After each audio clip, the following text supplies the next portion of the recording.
má lo má lo xỉu má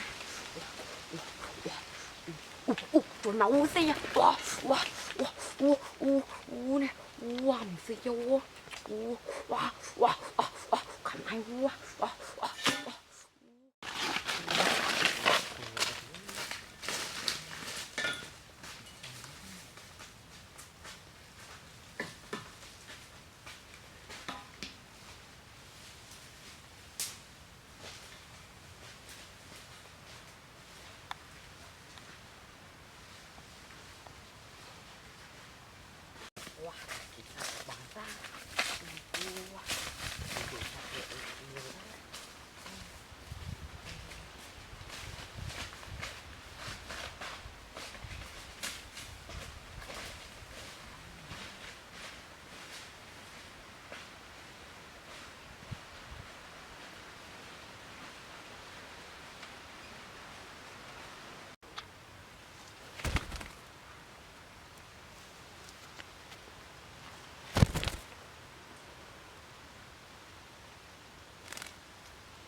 nhiều con gà này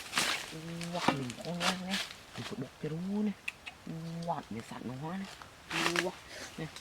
mình vuông có rú nè nó con lên đi tí ta mình gật nấu à nè uống nó rút tục bắt ra này đủ cái này nổ bắt ra này nè mình phải bột có rú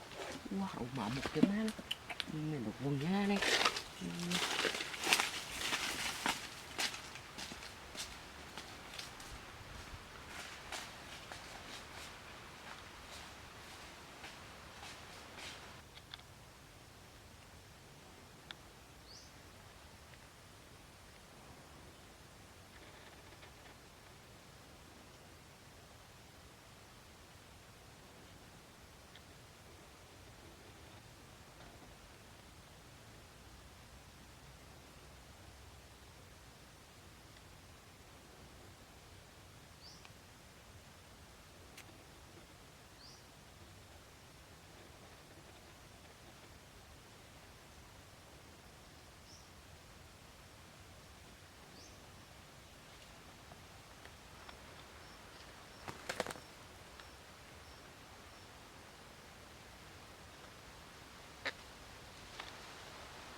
này làm thịt cay vô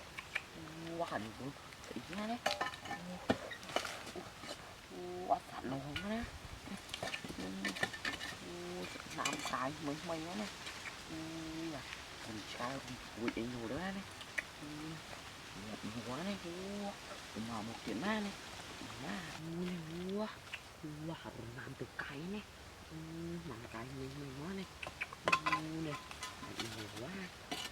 bạn quá cũng mày quá này toàn con ấy lên này trăm rồi con nói trăm quá này mưa lo luôn quá nó còn lười á mà mưa nữa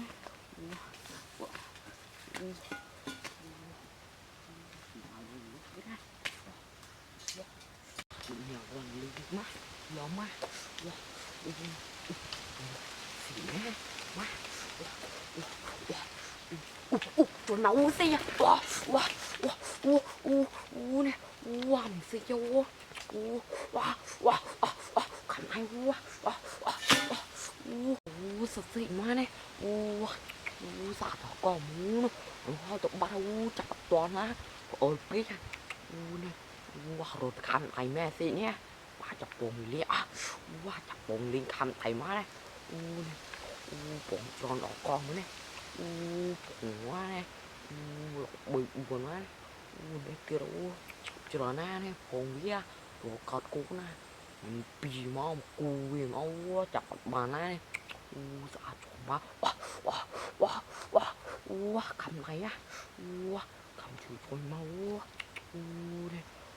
xịt ở giá nè mà xịt xôm đã nè xịt tỏm nào của đây nè ở nó cả còn nữa tụi bắn quá nè còn máu còn kia nè buồn má nè quá thạp cặp còn quá nè nhìn nó cặp còn nhiều với nhá tụi bắn chặt toàn này